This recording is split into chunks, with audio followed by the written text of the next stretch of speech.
नमस्कार, शंखनाथ न्यूज चॅनलच्या मराठी बातमीपत्रात आपलं स्वागत आहे। बघूयात आजच्या महत्त्वाच्या घडामोडी। आमदार संजय गायकवाड 28 ऑक्टोबरला भरणार उमेदवारी अर्ज। विकासाला पुढे घेऊन जाण्यासाठी जनतेने महायुतीला साथ द्यावी, आमदार संजय गायकवाड यांची स्थानिक जनतेला विनंती।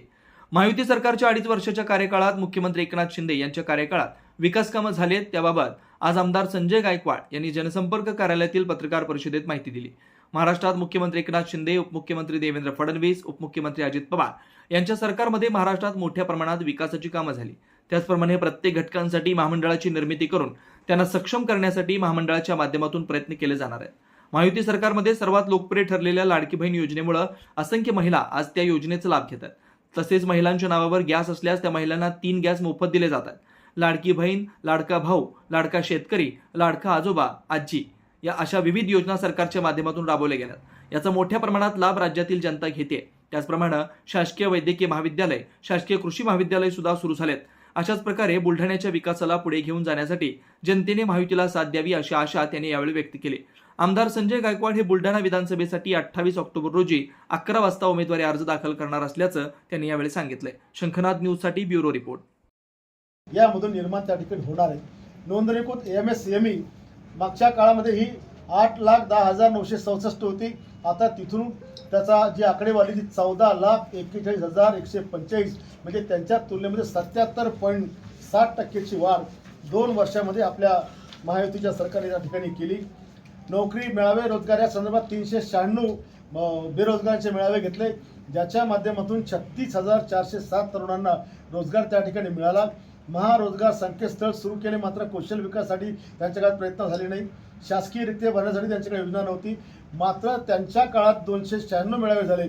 इकडे मात्र 5,500 मेळावे या सरकारने घेतले आणि 1,51,408 तरुणांना मेळाव्यातून रोजगार त्या ठिकाणी दिला। राज्य शासनात 1 लाखापेक्षा जास्त रिक्त पदांची भरती त्या ठिकाणी चालू आहे आणि आतापर्यंत 58,000 पदं देखील भरलेली आहेत। अधिसंख्य पदावर सुद्धा जवळपास 5,500 लोकांना नोकऱ्या दिल्या आहेत। पायाभूत सुविधांच्या बाबतीमध्ये त्यांच्या काळात ब्रेक लागला। आपल्या काळामध्ये 8 लाख कोटींची विक्रमी कामे सुरू करून महाराष्ट्र 1 क्रमांक नेण्याचं काम आणि अनेक महत्त्वाकांक्षी प्रकल्प या ठिकाणी लोकार्पित झाले, ज्यापैकी आपला एक बोधोडचं सिंचन देखील आपण बघितलं आहे। मराठीचा विभाज्य दर्जा त्यांच्या काळामध्ये 70 वर्षात त्यांना पाठपुरावा करून ते करताना आलं। सातत्याने आपल्या सरकारने पाठपुरावा केला आणि 3 ऑक्टोबरला मराठी भाषा जी केंद्र सरकारच्या मागच्या काळामध्ये त्यांच्या दरवाजावर दस्तक देत होती, 70 वर्षात तिला विभाज्य दर्जा मिळाला नाही। तो दर्जा देखील केवळ 2-4 महिन्यामध्ये मिळवण्याचं काम आपल्या या सरकारने केलं आणि मराठी भाषा धोरण खेचून त्या ठिकाणी आणलं, त्याची अंमलबजावणी देखील चालू केली। मुख्यमंत्री वैद्यकीय सहायता कक्षामध्ये मागच्या 2.5 वर्षामध्ये उद्धव साहेबांच्या काळात फक्त 50 कोटी रुपयाची मदत त्या ठिकाणी गेली, परंतु एकनाथ शिंदे साहेबांच्या कार्यकाळामध्ये 350 कोटीची मदत त्या ठिकाणी झाली आणि 40,000 रुग्ण या पैशाच्या मदतीतून त्यांचा जीव त्या ठिकाणी वाचलेला आहे। मागच्या काळात शेतीच्या हितासाठी नवीन योजना नव्हत्या, इकडे मात्र शेती आणि शेतकऱ्यांच्या हितासाठी 45,000 कोटीच्या कामे ही प्रगतीपथावर आहेत। 1,73,00,000 शेतकऱ्यांचा विमा 1 रुपयामध्ये शासनाने उचलला। त्या मोबदल्यामध्ये शेतकऱ्यांना प्रचंड प्रमाणामध्ये पीक विम्याच्या रक्कम आता खात्यामध्ये जमत होत आहे। मुख्यमंत्री बळीराजा मोफत विमा योजना सुद्धा आता सरकारने पुढच्या 5 वर्षामध्ये चालू केलेली आहे। 5 हॉर्सपावरच्या पंपापर्यंतच्या कुठल्याही पंपाचं बिल शेतकऱ्यांना याच्यामध्ये आता भरण्याची आवश्यकता नाही, ती सगळी जबाबदारी ही राज्य सरकारने घेतली आहे। राज्य आणि केंद्र सरकारच्या कृषी सन्मान योजनेतून हजारो कोटीचे 39,000 कोटीचे वाटप आतापर्यंत या सरकारने या शेतकऱ्यांना केलेलं आहे। सिंचनाच्या बाबतीमध्ये केवळ 1 किंवा 2 सिंचन त्यांच्या काळात मान्यता मिळाली, मात्र या सरकारच्या काळात 145 प्रकल्पाच्या सिंचनाच्या सुधारित सुप्रमाण देण्यात आली आणि 22 लाख हेक्टर जमीन त्याच्यामुळे सिंचनाखाली येईल अशा प्रकारची व्यवस्था या केवळ 2 वर्षामध्ये त्या ठिकाणी झाली। शेतकऱ्यांना नैसर्गिक आपत्तीत भरपाई मागच्या काळामध्ये फक्त 8,708 कोटी होती, या सरकारच्या 2.25 वर्षाच्या काळात 15,245 कोटी म्हणजे 75% एवढी वाढीव ही मदत नैसर्गिक आपत्तीमध्ये शेतकऱ्यांना देण्यात आलेली आहे। मराठा समाजासाठी सुद्धा मागच्या काळामध्ये आरक्षण टिकवता आलं नाही, कोर्टात बाजू मांडता आली नाही आणि शेवटी मराठा आरक्षण त्या ठिकाणी उडवलं गेलं। हजारो मोर्चे या राज्यांमध्ये आपण बघितले। त्या समाजाच्या आरक्षणाकरता रक्तरंजित आंदोलन देखील आपण पाहिली, जाळपोळ पाहिली, अनेकांचे जीव त्याच्यामध्ये गेले, अनेक लोक जायबंदी झाले आणि म्हणून ते आरक्षण देखील त्यांना टिकवता आलं नाही. पण जे मुख्यमंत्री एकनाथ शिंदे आणि आपल्या सरकारने 10% आरक्षण दिलं, आजही ते कोर्टामध्ये त्याला स्टे मिळू शकला नाही, कारण ताकदीने ते आरक्षण देण्याचा प्रयत्न या ठिकाणी सरकारने केलेला आहे आणि मराठा तरुणांसाठी अधिसंख्य पदे या ठिकाणी निर्माण आपल्या सरकारने केलेली आहेत. महिलांसाठी एकही कल्याणकारी योजना मागच्या काळात नव्हती. आता लाडकी बहीण, लेक लाडकी योजना, व्यावसायिक शिक्षण मोफत, अन्नपूर्णा योजना, एसटीची सवलत, लखपती दिदी आणि बचत गटांना प्रोत्साहन एवढ्या योजना महिलांकरता या सरकारने राबवल्यात. ग्रामीण महिला सेल्फ हेल्प ग्रुप मदत वार्षिक सरासरी मागच्या काळामध्ये 2,845 कोटी क्रेडिट लिंकिंग होतं. 1.62 लाख बचत, 1,62 बचत गटांना त्याचा लाभ होता. त्या तुलनेत मात्र इकडे 6,913 कोटी क्रेडिट लिंकिंग, 2,49,000 म्हणजे बचत गटांना लाभ, 142% कर्ज पुरवठ्यामध्ये वाढ, 53% बचत गटांच्या संख्येमध्ये वाढ, एवढं काम ग्रामीण भागातील महिलांकरता या सरकारने केलं. सामान्यांसाठी घरे मागच्या काळात केवळ 6,75,00,000 घर होते, मात्र आपल्या सरकारच्या काळात या घरांची संख्या 11,78,000 म्हणजे 75% ही घरांची संख्या आपल्या सरकारने वाढवली.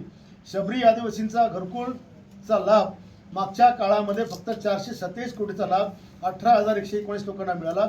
आपल्या काळामध्ये मात्र हा लाभ 1,25,699 लोकांना 731 श्रेष्ठ असं स्मारक आपण या ठिकाणी उभारलं. माता रमाई आणि बाबासाहेब आंबेडकर एकत्रित पुतळा देशात कुठे नाही, तो इकडे बसवला. वामनदादा कर्डकांचा देशातला पहिला पुतळा बसवला. सम्राट अशोकांचं जगातलं पहिलं स्मारक आपल्याकडे होत आहे.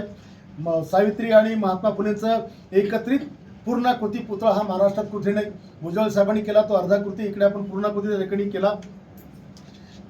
आणि म्हणून शहरामध्ये सुद्धा आपण अनेक पर्यटनाची आपली कामं चालू आहेत, रस्त्यांची आपली कामं चालू आहेत. जवळपास 150 बुद्ध विहार या बुलढाणा एकट्या महाराष्ट्रातली पहिली विधानसभा आहे की ज्या ठिकाणी 150 बुद्ध विहारापैकी 84 बुद्ध विहाराचं काम पूर्ण झालं आणि काहींचं लोकार्पण सुद्धा त्या ठिकाणी झालं. 1,200च्या वर व्यायामशाळा आपण त्या ठिकाणी उभारलेल्या आहेत आणि जवळपास सिंचनाची कामं जर लक्षात घेतली तर कमीत कमी मागच्या तुलनेमध्ये जे 70 वर्षात सिंचनाची कामं झाली नाही, पुढच्या वर्षभरामध्ये सिंचनाचा अनुशेष हा 100% पुरा त्या ठिकाणी करण्याचा माझा प्रयत्न आहे.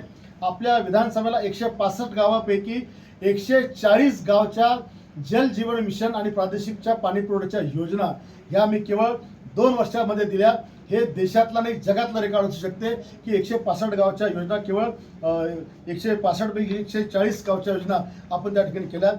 छत्रपती शिवाजी महाराजांचं महाराष्ट्रातलं आणि देशातलं दुसरं मंदिर, अतिशय देखणी मूर्ती आपण या ठिकाणी प्रस्थापित केली, ज्याचा देखील लोकार्पण आपण या ठिकाणी झाला. बुलढाणा मतदारसंघात मुस्लिम समाजासाठी सर्वात जास्त शादीखाने, कब्रस्तानला पैसा आणि त्यांच्या विकासाकरता पहिल्यांदा कोणीतरी एवढी मोठी पैसे त्या ठिकाणी दिलं. राज्यातलं पहिलं मोठं वारकरी भवन देखील या शहरामध्ये उभं राहिलं. कृषी विद्यापीठ या ठिकाणी आलं, मेडिकल कॉलेज या ठिकाणी आलं, CBSE आपल्या शहरामध्ये आपण चालू केली, मॉडर्न डिग्री कॉलेज आपण बुलढाणा शहरामध्ये चालू केलं आणि हे सगळं करून सर्वसामान्यांना देखील पुढे डॉक्टर होता येईल, BSc ॲग्री करून कृषी अधिकारी होता येईल, मॉडर्न डिग्रीच्या माध्यमातून कुठेही युनिव्हर्सिटीवर जाण्याची गरज पडणार नाही आणि CBSEच्या माध्यमातून playing nursery KG to PG पर्यंत तर अगदी IAS AS IPS पर्यंतच्या रस्ता हा सगळ्या गोरगरिबांच्या मुलांचा या ठिकाणी आपण मोकळा केलेला आहे. त्याच्यामुळे कदाचित हा प्रकार म्हणजे जे CBSE चालू झालं हे देखील चालू करणारा देशातली पहिली नगरपालिका ही बुलढाणा शहर असू शकते. बुलढाणा शहरातल्या सगळ्या भूखंडांमध्ये आपण ओपन जिम, गार्डनिंग, जागोजागी देखावे या ठिकाणी उभे करण्याचा प्रयत्न केलेला आहे. ग्रामीण बुलढाणा पोलीस स्टेशनची इमारत आहे, बोराखेडी पोलीस स्टेशन इमारत आहे, SPची इमारत आहे, SPची वसाहत आहे, अनेक शासकीय इमारती आपण या ठिकाणी उभारल्यात. नवीन इमारतीचे बांधकाम देखील त्या ठिकाणी करून घेतलं. पडलक धरणाखाली आपण 25 कोटी, येळगाव धरणाखाली 25 कोटीचे पर्यटन आणले. सनसेट पॉईंटसह सौंदर्यीकरण या ठिकाणी होणार आहे. शहरामध्ये टेक्स्टाईल पार्क आपण या ठिकाणी होणार आहे. मोताळा तालुक्यात आपली सुतगिरणी देखील मंजूर होत आहे. 2,000 कोटीचा टेक्स्टाईल पार्क देखील मंजुरीच्या प्रतीक्षेत त्या ठिकाणी आहे आणि म्हणून अतिशय प्रगतीकडे कमी वेळामध्ये या ठिकाणी बुलढाण्याची वाटचाल होणार आहे. BOT तत्वावर किमान बुलढाणा शहरामध्ये 2200 दुकानं उभं राहतील एवढी सगळी तयारी पुढच्या काळामध्ये आपण या ठिकाणी करून ठेवलेली आहे. बुलढाणा शहरामध्ये yoga centre, physiotherapy centre, ladies gym, पुरुषांची जिम, आंतरराज्याचा स्विमिंग पूल, त्याच्यामध्ये टाटा ग्राउंडमध्ये आपण हॉर्स रायडिंग, या सगळ्या गोष्टींची व्यवस्था करणार की जेणेकरून सगळ्यांचं आरोग्य हे आपल्याला चांगलं ठेवता येणार आहे. बुलढाणा मतदारसंघात गिरडाच्या जवळचं स्टोरेज डॅम आहे. डोंगरखंडा येथे येळगावपेक्षाही दुपटीचं धरण त्या ठिकाणी नवीन होणार. हरमोड धरणाची आपण उंची वाढवणार. पलडकचं पाणी आपण नळगंगामध्ये नेणार आहोत.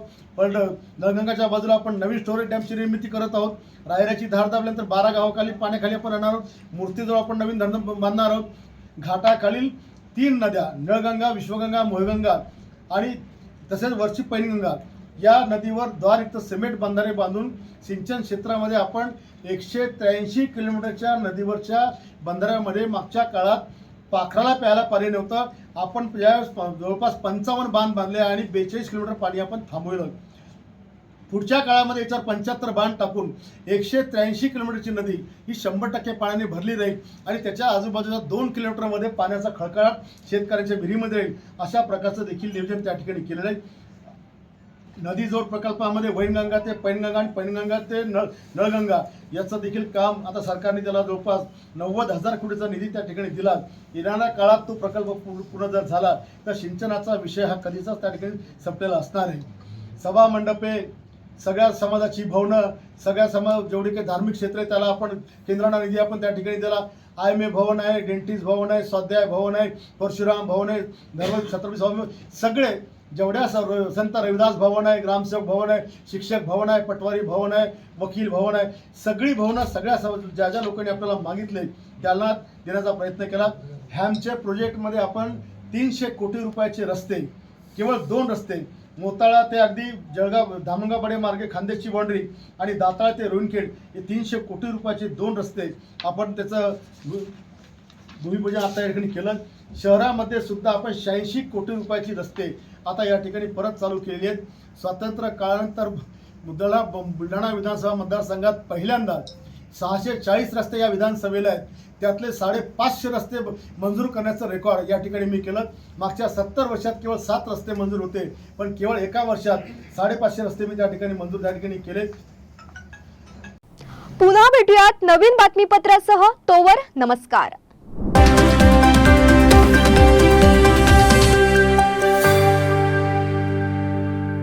क्या आप भी चाहते हैं जटिल रोगों पर विशेष रूप से आयुर्वेदिक उपचार? तो मिलिए 77 वर्षों से आयुर्वेद सेवा में लगी हुई शिवशंकर आयुर्वेदिक एजेंसी, अनुभवी वैद्य डॉक्टर, सभी प्रसिद्ध कंपनियों की दवाइयाँ और सभी प्रकार की जड़ी बूटियों और रोग प्रतिकारक शक्ति बढ़ाने के लिए कई प्रकार की दवाइयाँ प्राप्त करने का एकमात्र विश्वसनीय स्थान। हमारे यहाँ सभी प्रतिष्ठित कंपनियों की दवाइयाँ उपलब्ध है। समय सुबह 10 बजे से रात 9 बजे तक, तो फिर इंतजार किस बात का। महाजन मार्केट के पास टेम्पल बाजार रोड, सीताबर्डी, नागपुर। 8605245080 9112079000।